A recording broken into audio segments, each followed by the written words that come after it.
Welcome friend our YouTube channel technician spot. Question number 51 से next part लेकर आया हूं दोस्तों हिंदी का। हिंदी के क्वेश्चंस भी कराऊंगा, इसके साथ साथ इंग्लिश के भी मैं क्वेश्चंस कराऊंगा, मतलब इंग्लिश फॉर्म में भी कराऊंगा, इंग्लिश मीडियम में भी और हिंदी मीडियम में भी। आपको दोनों से देखनी है, जिससे आपको क्वेश्चन आंसर क्लियर हो जाएंगे, दिमाग में भी छप जाएगा और पेपर में भी आप उसके ऑप्शंस में कंफ्यूज नहीं होंगे हिंदी और इंग्लिश के, क्योंकि वहाँ पर क्या होगा, आपको एक साथ आंसर्स दिख जाते हैं, आप बहुत कंफ्यूज हो जाते हैं। तो इसलिए मैं अलग अलग पढ़ा रहा हूँ, जिससे आपको भी दिक्कत नहीं होगी। क्वेश्चंस आंसर एक ही, क्वेश्चंस के दोनों आंसर सेम रहेंगे और आपको समझ में भी आ जाएगा। तो देखिए दोस्तों, हिंदी और इंग्लिश में कुछ नहीं फ़र्क है, बस थोड़ा सा फ़र्क होता है समझने का।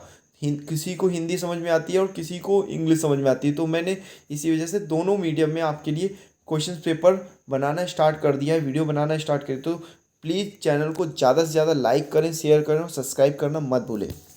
क्वेश्चन नंबर 51 है, निम्नलिखित में से कौन सी प्रक्रिया गैर प्रभाव मुद्रण तकनीकी के अंतर्गत नहीं आती है? फर्स्ट है डिजिटल प्रेस, बी है फ्लेक्सोग्राफी, सी है स्क्रीन प्रिंटिंग और डी है ग्रेवर प्रक्रिया। तो जो डिजिटल प्रेस है दोस्तों, डिजिटल प्रेस जो होती है वो गैर प्रभाव मुद्रण तकनीकी के अंतर्गत आती है। गैर प्रभाव मुद्रण तकनीकी के अंतर्गत आती है digital press. Next question number 52 चलते हैं दोस्तों। एक लेआउट प्रोग्राम के रूप में उपयोग किया जाने वाला सबसे उपयुक्त सॉफ्टवेयर कौन सा है दोस्तों? तो ऑप्शन नंबर सी जो है बिल्कुल राइट होगा। इंडिजाइन जो प्रोग्राम है, लेआउट प्रोग्राम, वो सबसे ज़्यादा उपयुक्त सॉफ्टवेयर है दोस्तों। एक अगर सॉफ्टवेयर की बात करेगा यहाँ प्रिंटिंग वगैरह में, तो लेआउट प्रोग्राम के रूप में जो सबसे इम्पॉर्टेंट है वो है इंडिजाइन। नेक्स्ट क्वेश्चन चलते हैं, question number 53।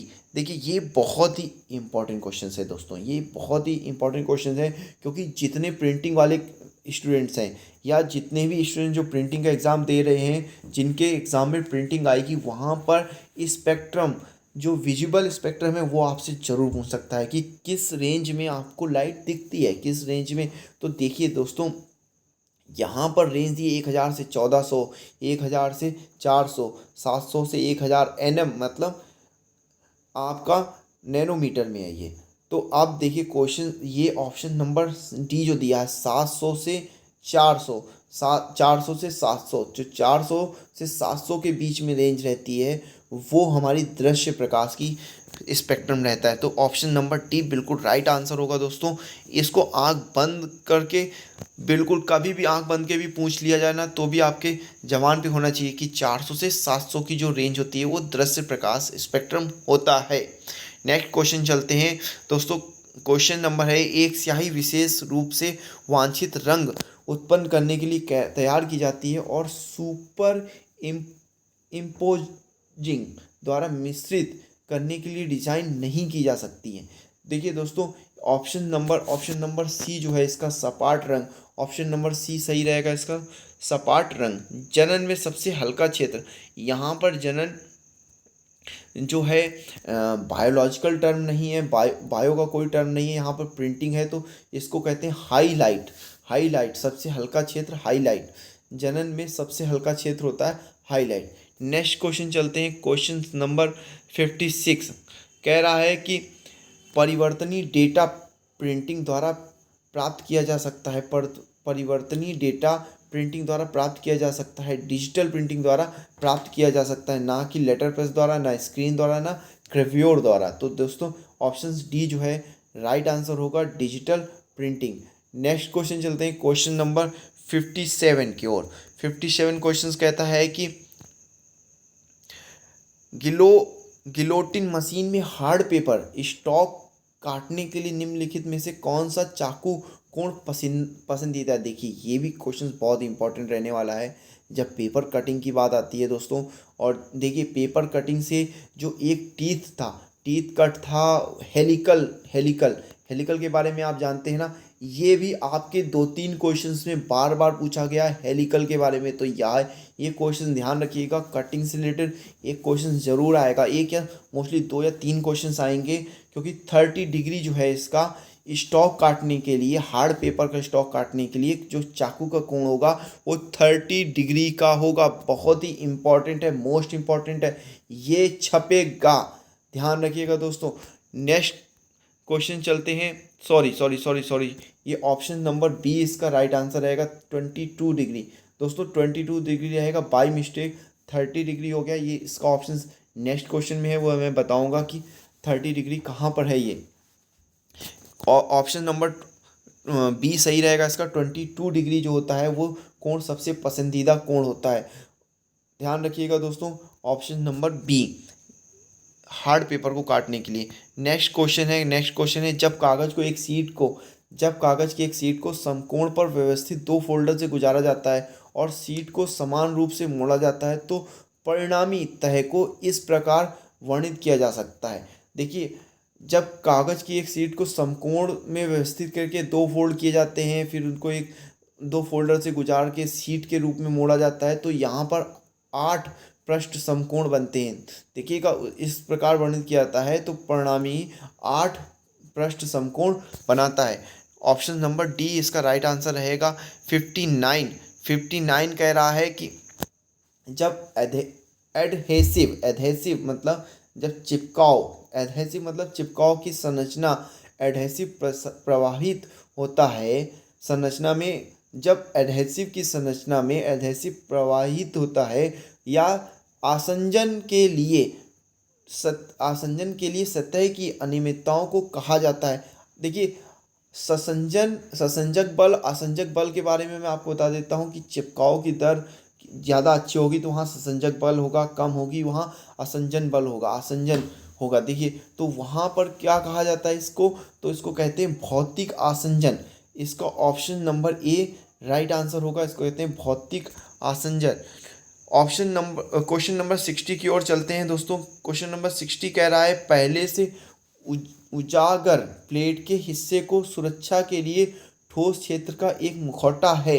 Option number B print out mask, option number B इसका राइट आंसर रहेगा।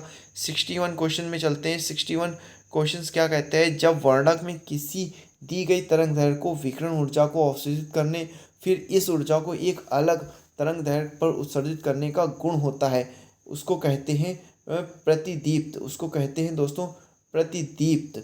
Option number D right answer रहेगा दोस्तों। नेक्स्ट क्वेश्चन चलते हैं। क्वेश्चन नंबर 2, घटिया पारदर्शी प्राथमिक रंग जो लाल और हरे रंग को संचारित करता है लेकिन नीले प्रकाश को अवशोषित करता है, वो कौन सा होता है। तो देखिए दोस्तों, इसमें ऑप्शंस ए जो है सियान, ये सियान कलर जो होता है वो जो कलर होता है वो क्या रहता है। देखिए, सियान को इंग्लिश में क्या कहते हैं, ये कमेंट सेक्शन में आप लोग बताइएगा, ठीक है दोस्तों। फिर कह रहे हैं घटिया पारदर्शी जो प्राथमिक रंग है लाल और हरे रंग को संचारित कर देता है वो लेकिन नीले रंग को अवशोषित कर देता है, वो होता है सियान कलर।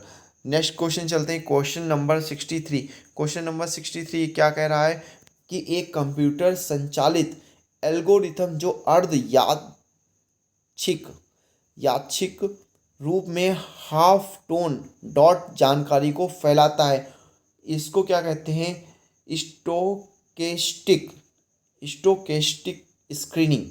तो option number B right answer होगा। देखिए दोस्तों, इंग्लिश और हिंदी दोनों, इंग्लिश फिर भी टफ नहीं होती है कंपेयर टू हिंदी के काफ़ी कुछ टर्म जो होते हैं बहुत ज़्यादा टफ होते हैं, आपको याद रखने में भी दिक्कत आएगी। तो आप इंग्लिश का जो वीडियो है, इंग्लिश के जो पैटर्न है, इंग्लिश के क्वेश्चंस हैं, सिमेट्रिकल क्वेश्चन जरूर देखिएगा दोस्तों। ये नहीं कि हिंदी में हो गया तो हो जाएगा, इंग्लिश के क्वेश्चन देखना बहुत ही इंपॉर्टेंट है। नेक्स्ट क्वेश्चन चलते हैं। छपाई की समस्या को दूर करने के लिए धब्बेदार मतलब रफ कागज पर स्याही का अनुचित स्थानांतरण ग्रेव्योर प्रेस का उपयोग किया जाता है। तो ऑप्शन नंबर ए जो है इलेक्ट्रोस्टैटिकली असिस्टेड इंक, इसका उपयोग करते हैं हम धब्बेदार जो है छपाई को दूर करने की, जो धब्बे आते हैं उनको दूर करने के लिए हम क्या करते हैं, इलेक्ट्रोस्टैटिकली असिस्टेड इंक का उपयोग करते हैं। नेक्स्ट क्वेश्चन चलते हैं। Question number 65, short run jobs की छपाई के लिए नियोजित ग्रेव्योर प्रेस में एक सिलेंडर बनाने की तकनीक है। इस तकनीक को क्या कहते हैं दोस्तों? ऑप्शन नंबर डी है बैलियार्ड प्रक्रिया। शॉर्ट रन जॉब होती हैं जो छपाई के लिए ग्रेव्योर प्रेस में सिलेंडर बनाने की तकनीक को हम बोलते हैं बैलियार्ड प्रक्रिया। क्या बोलते हैं? बैलियार्ड प्रक्रिया। Option number D right answer होगा 65 क्वेश्चन का। 66 क्वेश्चन चलते हैं। एक आईसी इंजन के संपीड़न स्ट्रोक के दौरान बंद वॉल्व है। एक आईसी इंजन के संपीड़न स्ट्रोक के दौरान जो बंद वॉल्व है वो क्या होता है दोस्तों? तो ऑप्शन नंबर सी इनलेट और निकास वॉल्व दोनों। तो आईसी इंजन के जो दौरान बंद वॉल्व जो होते हैं वो होते हैं इनलेट और निकास वॉल्व दोनों होते हैं दोस्तों। ऑप्शन नंबर सी राइट होगा। 67 क्वेश्चन चलते हैं। कह रहा स्टीम थर्मल पावर प्लांट में कूलिंग टावर के लिए एक उपकरण है। देखिए स्टीम थर्मल, स्टीम मतलब भाप थर्मल पावर प्लांट में कूलिंग के लिए कौन सा उपकरण यूज करते हैं? तो यहाँ देखिए कंडेंसेटर से इस्तेमाल होने वाले ठंडे पानी के तापमान को कम करना। ठंडे पानी से कंडेंसर में इस्तेमाल होने वाले ठंडे पानी के तापमान को कम करना। देखिए कंडेंसर में जो पानी जा रहा होगा उसके तापमान को कम करने के लिए हम स्टीम थर्मल पावर प्लांट में कूलिंग टावर के लिए एक उपकरण होता है। कूलिंग टावर एक उपकरण होता है जो इसमें पानी जा रहा है उसके तापमान को कम करता है। तो स्टीम से पानी गर्म होगा उसको कम करने के लिए ये करते हैं। तो option number D right answer रहेगा दोस्तों। इतना मोस्ट इम्पॉर्टेंट इतना नहीं है पर हो सकता है कि वो पूछ लें क्योंकि कूलिंग टावर से रिलेटेड क्वेश्चंस पूछ लिए जाते हैं। नेक्स्ट क्वेश्चन है एक परमाणु ऊर्जा संयंत्र में मॉडरेटर की भूमिका है। एक मॉडरेटर की क्या भूमिका होती है दोस्तों? तो देखिए बहुत ही इम्पोर्टेंट क्वेश्चन है ये। क्यों है? क्योंकि छोटी सी बात है और आपसे जब पूछ रहा है ना कि ये मॉडरेटर क्या होता है, देखिए दोनों चीज़ें पूछ रहा है आपसे। एक आपसे क्या पूछ ले रहा है? आपसे ये भी पूछ ले रहा है कि मॉडरेटर होता क्या है, और दूसरा ये इसका क्या काम है, इसके काम क्या है। तो देखिए न्यूट्रॉन की गति को जो नियंत्रित करता है वो करता है मॉडरेटर दोस्तों। ऑप्शन बी जो होगा न्यूट्रॉन की गति को नियंत्रित करने के लिए लगाते हैं। तो इसको ऑप्शन नंबर बी इसका राइट आंसर होगा। नेक्स्ट क्वेश्चन है 69 क्वेश्चन कह रहा है कि हाइड्रोलिक पावर प्लांट में सर्ज टैंक की भूमिका है। अब देखिए दोस्तों surge tank hydraulic power plant, ये पावर प्लांट से 2-3 क्वेश्चन दे दिए गए हैं तो ध्यान रखिएगा। सर्ज के लिए क्या होता है कि इसमें ऑप्शन सी जो दे रहा है राइट आंसर है। तो सी ऑप्शन में क्या है कि ऊपर के 1 और 2, तो मतलब ऑप्शन कह रहा है कि पानी का भंडारण करके दबाव में अचानक वृद्धि को अवशोषित करने के लिए। दूसरा क्या कह रहा है कि दबाव की एक छोटी बूंद के दौरान अतिरिक्त पानी जमा करने के लिए। तो दोनों हाइड्रोलिक पावर प्लांट में जो सर्ज टैंक की है ये भूमिका होती है दोस्तों। नेक्स्ट क्वेश्चन क्या आ रहा है? क्वेश्चन नंबर 70 ऑटोमोबाइल में निम्नलिखित प्रणाली शक्ति को ड्राइविंग पहियों की ओर समकोण पर मोड़ती है। तो ऑप्शन है फाइनल ड्राइव जो है ऑटोमोबाइल इंडस्ट्री के क्वेश्चंस भी यहाँ पर देखने को मिल रहे हैं दोस्तों। तो दोस्तों नेक्स्ट क्वेश्चन है कि अभी देखिए क्वेश्चन नंबर 71 क्या कह रहा है दोस्तों? कह रहा है मुद्रण के लिए फ़ोटो खिंचवाने या स्कैन करने के लिए तैयार कला का प्रकार कहलाता है। मुद्रण के लिए, छपने के लिए, फ़ोटो खिंचवाने या स्कैन करने के लिए। तो ऑप्शन नंबर डी कैमरे के लिए तैयार प्रति उसको कहते हैं। कैमरे के लिए तैयार प्रति जो फ़ोटो खिंचवाने, मुद्रण मतलब छपाने के लिए फ़ोटो खिंचवाने या स्कैन कराने के लिए तैयार कला का एक प्रकार कहलाता है दोस्तों। नेक्स्ट क्वेश्चन है 72 इससे पहले कि संघनित की गई फाइलों को खोला और इस्तेमाल किया जा सकता उन्हें होना चाहिए।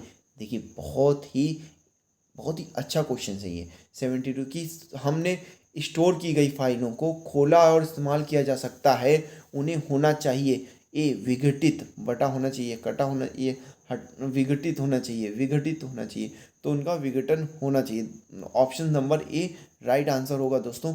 नेक्स्ट क्वेश्चन चलते हैं 73 एक पाठ जो एक दृष्टांत का वर्णन करता है वह है। एक पाठ जो एक दृष्टांत का वर्णन करता है वह है कैप्शन। क्या कहते हैं? कैप्शन। आप लोग बहुत सारी फोटोज़ वगैरह में लिख के देते हैं कैप्शन। तो यहाँ पर ऑप्शन नंबर जो ऑप्शन नंबर ए है वो राइट आंसर रहने वाला है दोस्तों। नेक्स्ट क्वेश्चन चलते हैं। लेआउट के पहले चरण को भी कहा जाता है, लेआउट के जो लेआउट होता है उसके पहले चरण को क्या कहा जाता है? तो ऑप्शन नंबर सी जो है थंबनेल स्केच, थंबनेल स्केच कहा जाता है। Option number C right answer रहेगा, पहले चरण को थंबनेल स्केच कहा जाता है। देखिए लास्ट क्वेश्चन पे चलते हैं दोस्तों। लास्ट क्वेश्चन है लेआउट के दूसरे चरण को क्या कहा जाता है दोस्तों? तो लेआउट के दूसरे चरण को मोटा लेआउट कहते हैं। लेआउट के दूसरे पहले चरण को क्या कहते हैं हम? थंबनेल स्केच कहते हैं और दूसरे को मोटा लेआउट कहते हैं। तो ऑप्शन नंबर डी यहाँ पर राइट आंसर होगा दोस्तों। तो आई होप वीडियो आपको अच्छी लगी हुई तो प्लीज़ चैनल को लाइक शेयर करना सब्सक्राइब करना मत भूलें और ज़्यादा से ज़्यादा लोगों को शेयर करें। और इसका जो इंग्लिश वर्जन लेके आऊँगा ना उसको भी देखें, जिससे आपके दोनों क्वेश्चंस हिंदी और इंग्लिश में आपको क्लियर भी हो जाएगा और आपके दिमाग में बस जाएंगे दोस्तों। और आपको पेपर में बहुत ही आसानी से वो क्लिक कर जाएंगे और आपका जो क्वेश्चंस आंसर है वो सही हो जाएगा। Thank you friends, thank you for watching.